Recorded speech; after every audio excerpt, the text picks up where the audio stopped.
I'm Ken Harbaugh. What could possibly go wrong?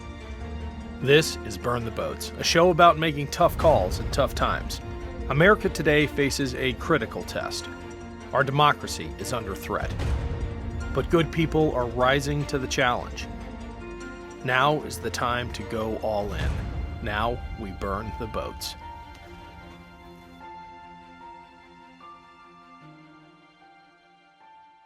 My guest today is Ken Mayer, a political science professor at the University of Wisconsin-Madison and an expert on elections and campaign finance. His current research focuses on evaluating recent state-level campaign finance reforms. Ken, welcome to Burn the Boats. It's really good to be with you.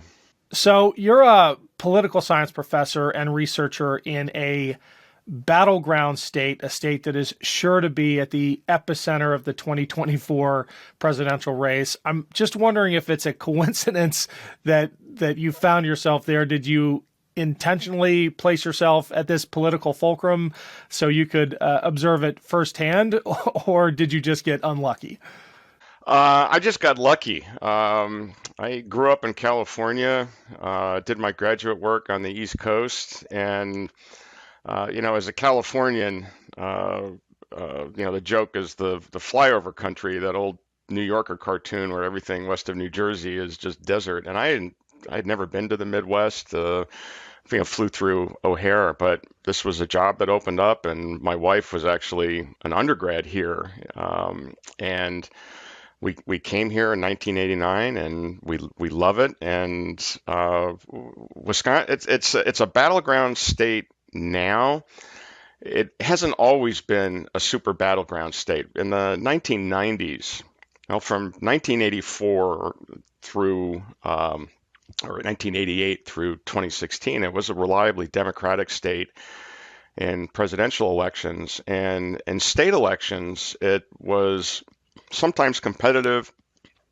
We frequently had one Democratic and one Republican senator, but from 1989 to 2000, when we were here, the governor was Tommy Thompson, Republican, and was wildly popular. And I would get phone calls from reporters when the primary season was starting and asking who I thought the Democratic nominee was going to be.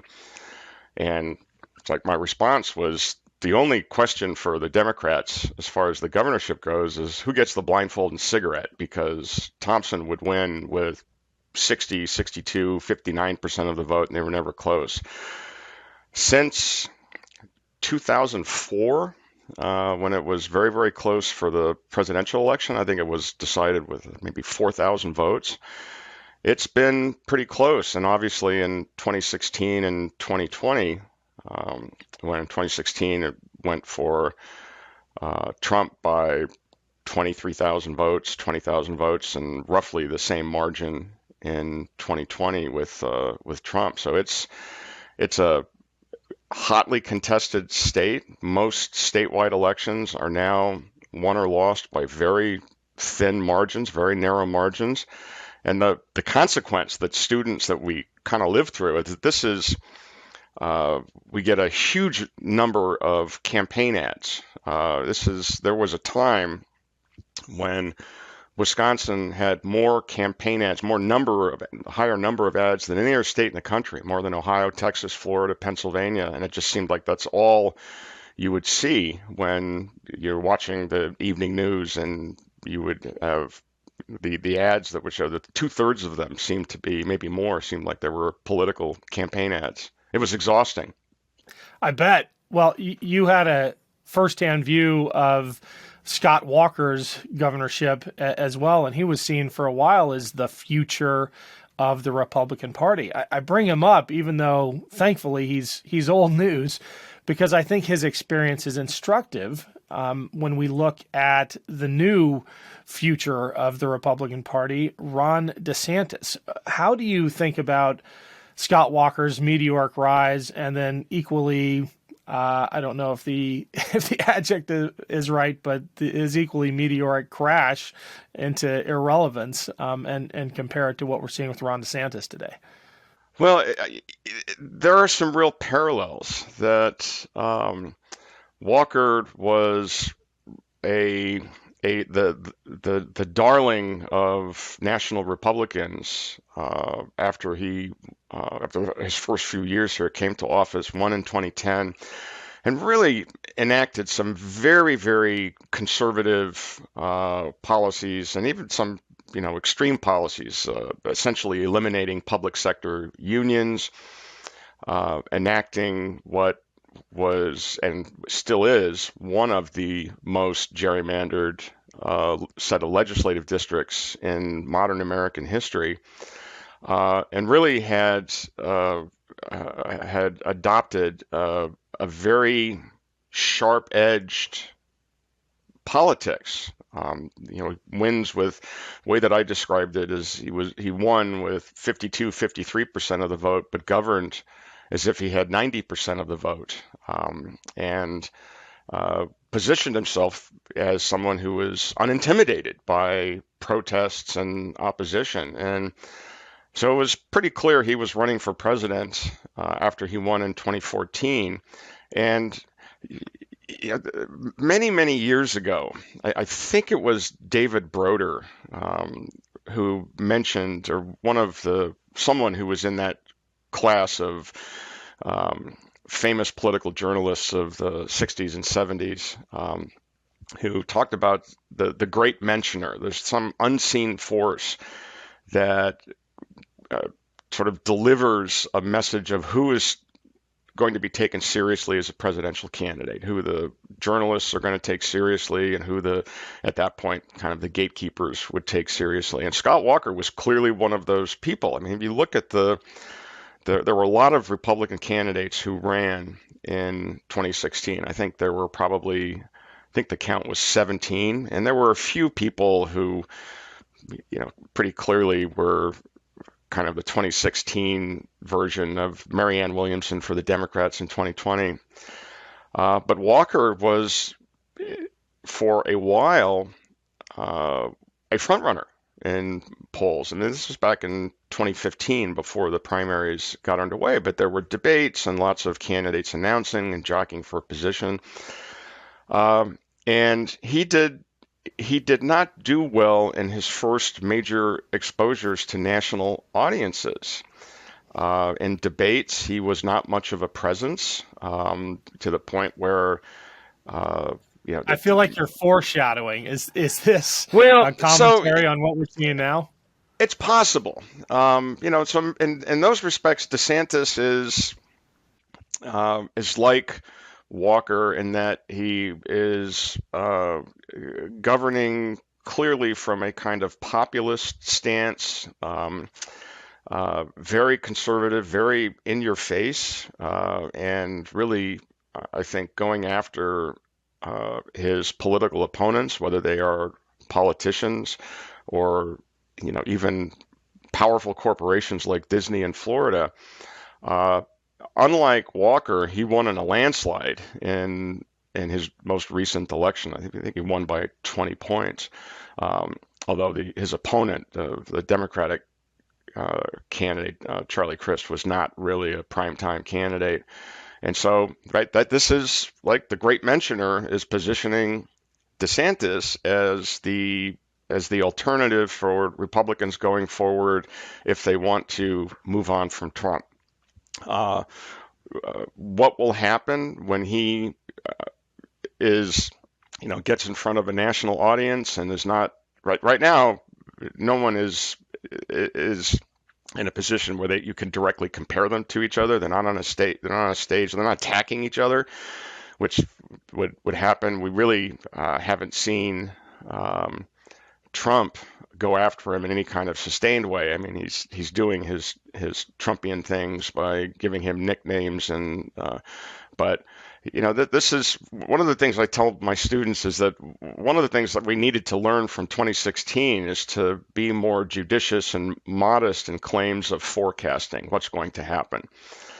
So it is. Should DeSantis formally decide to run? I think it's quite likely, but we don't know for sure. He could be thinking, right, do I want to go for 2024? Do I want to wait until 2028? He's young. Uh, will he? What will happen when he comes in front of a national audience in a directly confrontational setting where it's not him against uh, what you might think is kind of typical Republican opponent, people who Republicans are opposed to, liberals, teachers, whatever, and it's you're scrapping with other Republicans for the base. What will happen then? And I think it's hard to say with a lot of confidence which way that's going to go. It could be that the people Republicans unite behind him, and he becomes, by acclamation, the future of the party. But it's also possible that he may fizzle out. I know you're reluctant to forecast, but you've long been a keen observer of presidential qualities and the qualities of presidential candidates. And I'm wondering if there are tells. Are there indicators before someone reaches that point of whether they have what it takes or not? I don't know if you're familiar with the book What It Takes. It's an oldie but a classic by was it Richard Ben Kramer? Just a fantastic insight into what it takes in America's political context to run for and win the presidency. Are there things that stand out or not when you're looking at Ron DeSantis? So one of the things that I think we know in investigating or trying to think about how a president's background affects how they operate as president. There have been times when people have come to office and were not considered to have the skills that a president needed. Probably Harry Truman comes to mind. There are presidents who seem to have all of the characteristics that the public looks for in a president, and there are times when rating presidents is difficult to do outside of our own priors. Most of the time, when you ask the public who the great presidents are, there's a recency bias, but you get kind of the standard names and obviously different answers from Democrats and Republicans. But to get back to the question of trying to think about how a president's going to behave in office, I think one of the best predictors of how a president will behave in office is how they behave before they get in office. I mean, that is almost always a very accurate way of thinking about how a president is going to approach the office. We're thinking about Reagan and Kennedy and Johnson and Nixon and Obama and George H.W. Bush and Trump. What they do in office is generally is probably too weak a word, almost always completely consistent with how they behaved prior to coming to office. And if we think about what are the skills that the public thinks presidents should have, well, we can idealize this, but a lot of the skills that the public wants presidents to have are contradictory. We want someone who's going to be decisive, but also someone who knows how to make deals. We want someone who is going to listen, but we also want someone who is going to do what they think is right, even if the public doesn't like what they're doing. Public says they want presidents who tell the truth, but mostly people want to hear what they want to hear. So it's I mean, it's how is a president going to behave in office? They're generally going to behave in office the way they behaved before they got into office, and you would have to. Well, I think when we think of modern presidents, the last 70 years, right? Presidents since Roosevelt. But you can even go back further than that. We can look at presidents in the 19th century: Thomas Jefferson, Andrew Jackson, George Washington. They behave the way that they have behaved before. So Yeah, it really is difficult to point to a particular person and say this person has the qualities that a president should have. But that's a little subjective. The historians I talk to and the ones who've been on this show are incredibly cautious when it comes to rendering verdicts on presidential performances. They're conservative, not in the political sense, but in the sense that they wait a long time to pass judgment. I suspect that political scientists aren't quite as cautious, and you've been pretty outspoken in rendering verdicts on certain aspects of Donald Trump's presidency. With a couple of years of hindsight, what are your thoughts, and how do you apply those to the risks of him returning? Well, so one of the things we was clear about Trump from the very beginning, and I'm thinking about how I describe presidents to students. What I tell students is that I I am not going to try to make my priors their priors. I don't take partisan positions in class. My role is to explain frameworks and give students a set of skills they can use to kind of organize facts and think about their own views. So I'm not going to try to take partisan positions in class and get students to accept those as the true, the as true. I just don't do that. I've never done that. But I also say I have an obligation to tell them the truth and call things by their right names. And this is all on the public record. There was a dispute where I was criticized by a student for taking what they perceived to be biased positions against Trump in 2019 when I was describing what Trump supporters liked about him and what his critics disliked about him. And I had done the same with Obama and George Bush, all the way back to Bill Clinton. And it became portrayed as a professor taking these extreme biased positions and trying to enforce those views on students, and that's not what was happening. But that's kind of that's where we are as a country, when even saying something as a plain objective fact can be viewed as partisan. I don't think it's in dispute, although it will be perceived as partisan. I think it is beyond dispute at this point that Trump is not committed to democratic values. He's not committed to the rule of law. We saw that throughout his presidency, and obviously, and most dramatically, with the events after the 2020 election leading up to January 6th. That is perceived as a partisan statement by a lot of people. I don't think it is, and I think there's overwhelming evidence that is in fact the case. Well, could I submit that I think it is entirely fair, but it may also be a partisan statement in that the Republican Party writ large has demonstrated some fundamentally anti-democratic values. So the idea of partisanship has taken on a new valence in this political environment where the Democratic Party is pro-democracy, and the Republican Party, I mean, almost by definition, when you look at the vote on January 6th not to certify, is not pro-democracy. Well, I mean, that's true.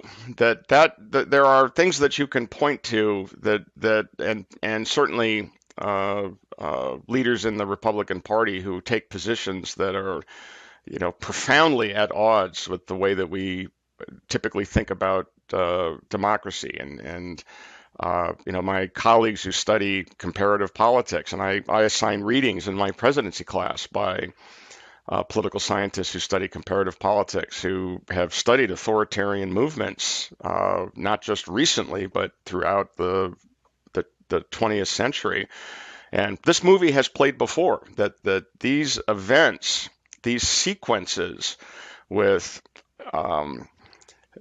purposely and falsely undermining faith in the integrity of electoral processes. I mean, the texts that have been released over the last couple of days, where you have sitting members of Congress urging the president to declare martial law, and I don't think they had any idea what that actually meant or Well, I would can't even involve. spell martial. Well, Uh, that's also the yeah. case, but it's like what do they mean by that? Well, the actual sequence of events that would involve martial law, and they're not talking about. I don't think they're talking about George H.W. Bush nationalizing federalizing the National Guard in Los Angeles in 1992 to deal with riots. What they're talking about it's like find a way to get the military to participate in overthrowing the results of an election, and I think that's that's shocking, and it ought to be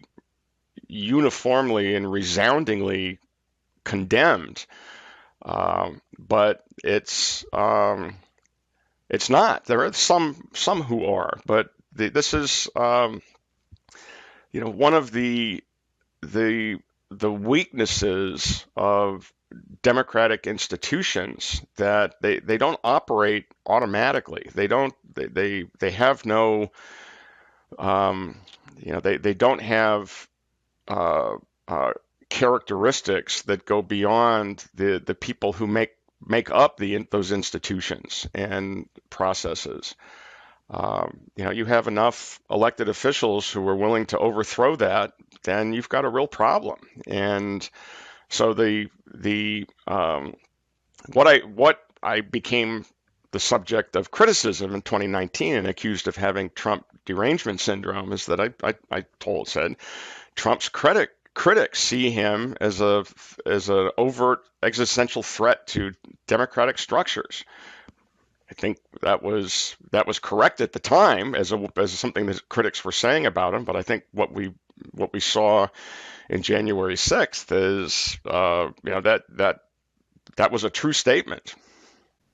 Well, and it has gone even beyond that. What was once whispered is now screamed through a bullhorn. You commented recently on Twitter about Trump's push to ignore parts of the Constitution, and I'll just read your tweet. You said, maybe it's just me, but a former president calling again for the termination of the Constitution seems more newsworthy than the other thing. That might be a partisan statement because it is directed against the leader of the Republican Party, but it's true and it's right. Well, so yeah, I mean, I stand by that, as I stand by everything I put on Twitter. I don't post a lot, but it just thinking as a political scientist, how does a former president who is running for another term say something like that continue to insist falsely that the 2020 election was stolen, and to suggest or demand that the post on Truth Social was that all existing procedures, including should be terminated, including those in the Constitution. I mean, but there. And not a word. Not a word well, from Ron DeSantis or other leaders in the Republican Party. Well, this is the explanation, I think, for that is that the Republican Party is in a little bit of a bind, and I think, and a lot of the leaders have said this. Pence and McConnell and Pompeo and others have sort of suggested or indicated that they think Trump is old news, that they think the party should move beyond him. They've done it in fairly gentle ways. But the difficulty is that it's going to be hard for someone like DeSantis or Nikki Haley or Greg Abbott or Pompeo or Pence or anybody who is uh, positioning themselves as potential successors to Trump. They can't fully repudiate him because his supporters, his faithful, his base, uh, and it doesn't matter if it's 30% or 40% or 70% of the Republican base. It's going to be extremely difficult or impossible to win without their support, certainly in the general. And this is this is problem this is a problem that you abstract not just to this circumstance, but a general problem for a political party trying to put together a set of a coalition comprised of groups that will allow it to satisfy all of the demands of different supporters that are sometimes in tension. How do you knit a party together when you have a combination of extremism with more moderate leaders who are trying to navigate and trying to keep that coalition together? I mean, Republicans will have a very difficult time winning national elections if 30% of their base says we're out.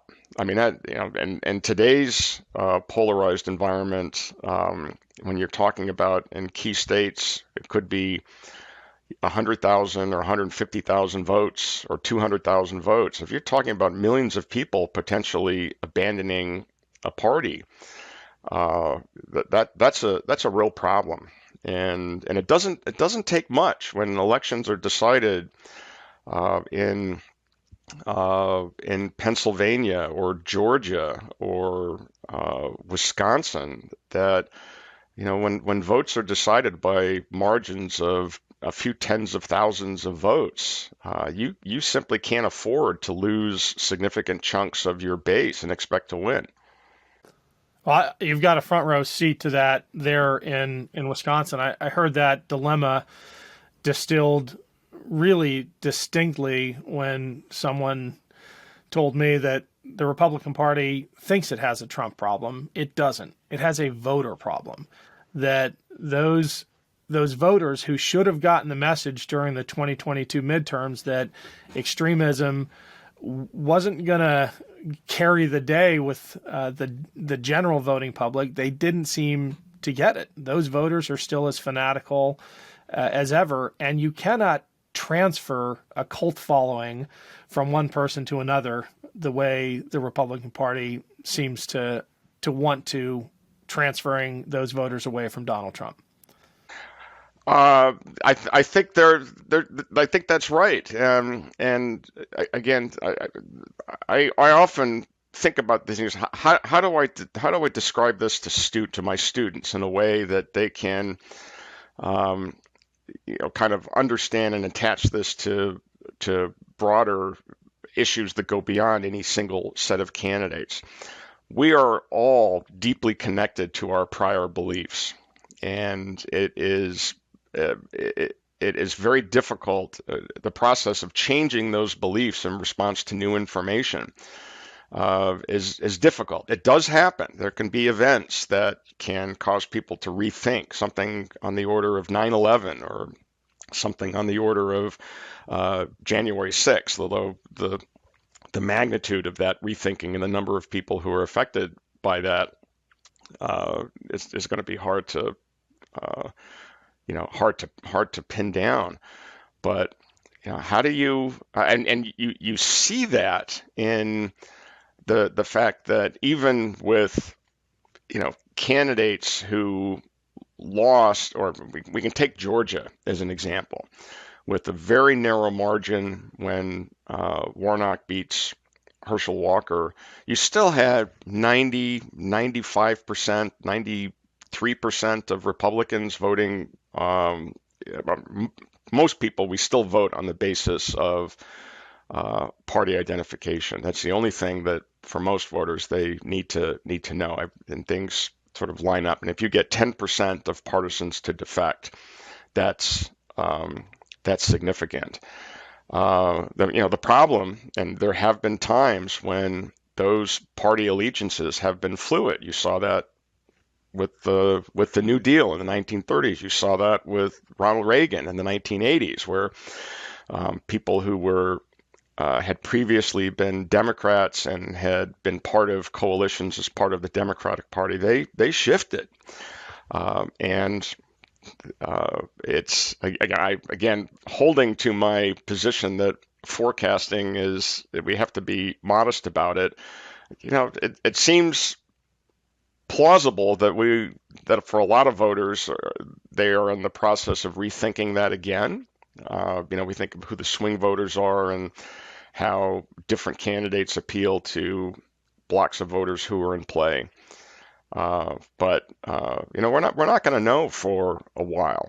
Well, your research has explored certain electoral mechanisms or campaign finance mechanisms that might address this tribalism. Can you share some of that with us? I'm thinking about things like mandatory voting and how it operates in other countries, or ranked choice voting, which we saw in Alaska was incredibly effective in defanging the extremist primary voters. What are you seeing as potential avenues for coming to terms with this reality in our political system? It's a fascinating question that doesn't really have a simple answer. It is possible that things like ranked choice voting, where the voters will not just vote for one person, but they'll rank them, and if no one gets a majority, then the last place candidate gets dropped out and their votes redistributed. There are places that do that. Australia does that they do ranked choice voting for their house, and they also have mandatory voting. I mean, you can actually articulate a reasonably defensible intellectual case about why mandatory voting is a good thing. It's never going to happen here. There is, and I think there's a good chance it would be regarded as unconstitutional in any event. There's some ambiguities there, but it's never going to happen. So that I think it's an interesting intellectual question, but practically it's off the table. Other changes in voting rules, like California with a top two primary, or ranked choice voting in Maine or Alaska, it's had some interesting outcomes, right? I think in Alaska it was it could easily have affected the results. We don't really know what the counterfactual is. We don't know that in a first past the post where the results would have been different. But one of the things I spent a long time studying campaign finance at the state level, where you get lots of variation. Some states like Illinois and Virginia have essentially no restrictions on who can contribute and how much. Other states have either much more restrictive rules, or the question that interested me was what happens when candidates can get public funding and they don't have to rely on private contributors. Again, you can make an intellectual case, you can make an argument about how this is a good thing, that reducing reliance on private contributors can or ought to have is normatively a good thing, and maybe you can expect to produce a different kind of politics. But I think the evidence is that it doesn't actually seem to change policy or even elections all that much. It doesn't seem to have an effect on competitiveness and incumbency re-election rates. We found that it had in the short term it decreased the number of uncontested seats, but the expectation in some of these states, like in Connecticut in particular, which has a full public funding program, which is very, very well funded, and people expected it to turn state politics on its head, and it really didn't. It hasn't really resulted in huge changes in policy, and there may have been certain decisions that it might have made a difference. But the main characteristics of elections and representation here in the U.S. is driven by single member districts, first past the post, and the electoral college. The different ways of aggregating votes, and the types of things that you can feasibly do within that, other than I guess radically restructuring the electoral college so that every state allocates it on something other than the statewide vote. Maybe congressional districts or something might dramatically change who gets elected. But it would take, I think, major structural changes in how we think about governing and representation to really change some of those issues. And I'm monologuing, but one more thing about that. We think about the effect that has on possible extremists. The polarization and extremism is not remotely a uniquely American phenomenon. It's happening all over the world. It happens in Australia and Great Britain and France and Hungary and Scandinavian countries. That there's something deeper happening, which has resulted in these forces that is not. It's not a function of just what's going on in the U.S. Well, that's a really interesting point, suggesting that the extremism we're seeing is not really a symptom of our extremist politics, but a reflection of something much deeper, and that addressing political corruption and campaign finance reform and all these things is maybe not going to get at the root cause. Is that where you're coming from? I think that's right. So I just got through teaching. I have an upper division undergraduate course in campaign finance. And one of the exercises we go through is you can characterize campaign finance practices in basically any country that holds elections, or any country that holds fair elections. So we can take authoritarian systems off the table. And there isn't always a strong relationship between things like allowing corporate contributions or allowing unlimited contributions or even limiting expenditures. Right? Some countries impose strict limits, United Kingdom. Some countries prohibit parties and candidates and third-party groups from running campaign ads outside the allocation that they get from basically government sources. I mean, you can't deny that the United Kingdom is a democracy. Canada is democracy. Australia is a democracy. Mexico is a democracy. They've got some challenges that don't exist, say, in the U.S. and the United Kingdom. But it's not true that Canada is not a democracy, even though their campaign finance system is very different, far more restrictive than it is here. And it just doesn't. You don't see a very strong relationship between campaign finance systems and levels of corruption, or using Transparency International ratings of corruption. Doesn't seem to be a strong relationship, and a lot of it is connected with things like history and culture and the traditions through which politics is practiced. So yeah, I don't think that even a dramatic shift to tightening campaign finance rules would make these these issues or make these difficulties or questions about how politics is conducted go away. Do you think political competition, and I mean outside of the two-party context, would be a welcome change? We just had a co-founder of the Forward Party, Miles Taylor, on, who obviously is an evangelist for that approach, but as a political scientist, what's your take? Well, historically, the reason third parties have not had enduring success or much success at all at the national level is because of the way that we do representation, winner take all, single member districts.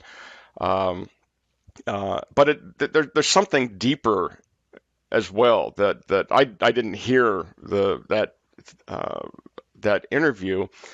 But one of the things that third parties, Andrew Yang and Ross Perot with the Reform Party in the 1990s, is all this partisan bickering is exhausting. We need to people just need to work together, and we need to find a way to find commonly agreed upon solutions. And that sounds great. The problem is what people are bickering about actually has some substance. And if it's not as if you're going to pick an issue. I mean, it's not as if there are easily identifiable and commonly agreed on compromise issues on highly contentious, polarized issues.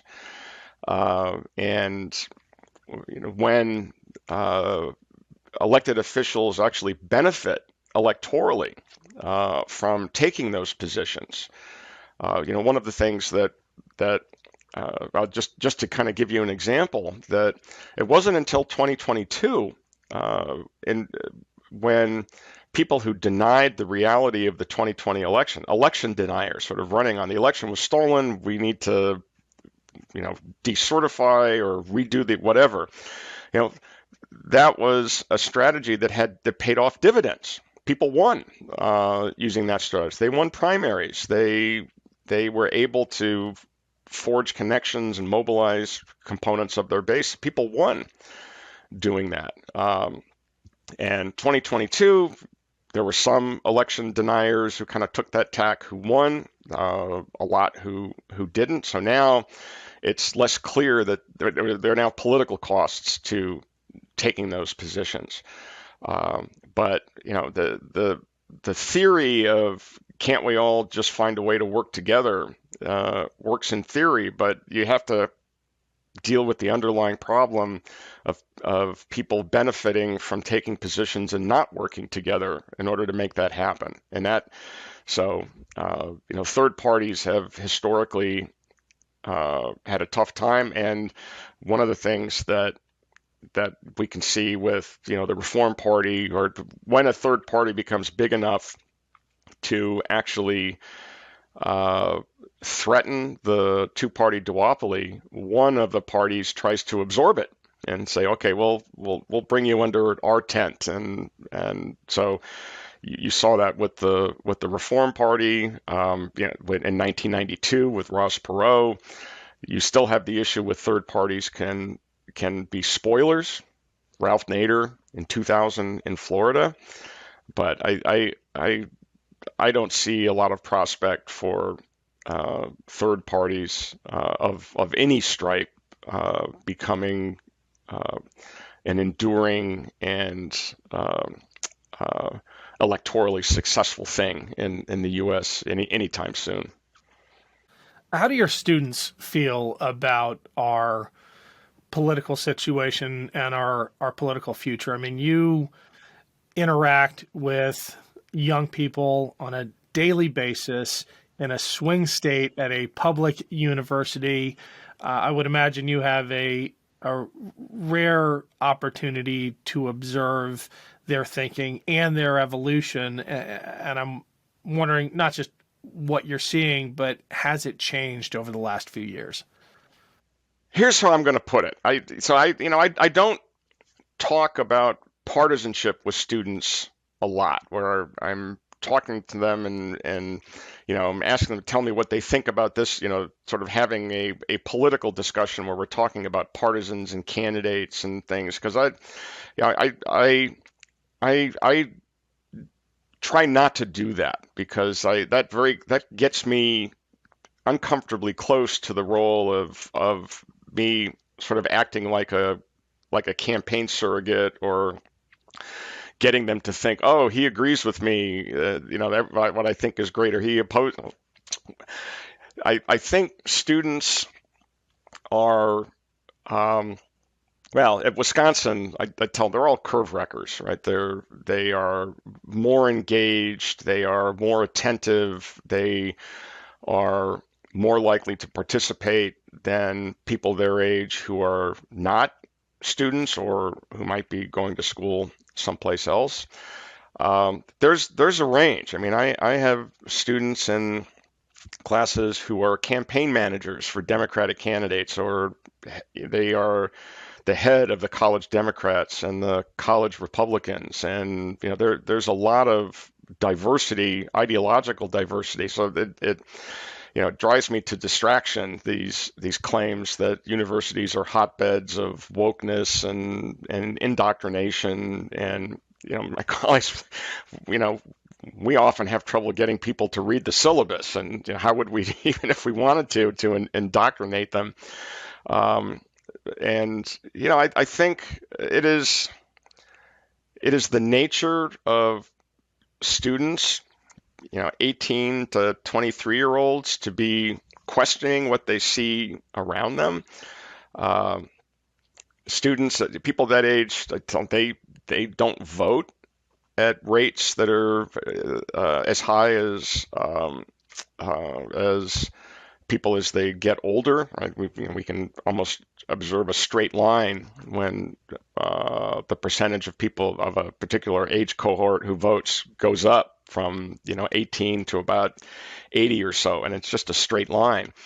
Tell them that they have an obligation as members of a democratic citizenry to engage and think and participate.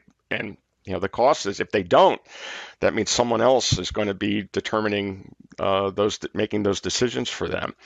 The last 3 years, almost 3 years, the last 3 years have been exhausting for students with COVID and the shutdowns. And,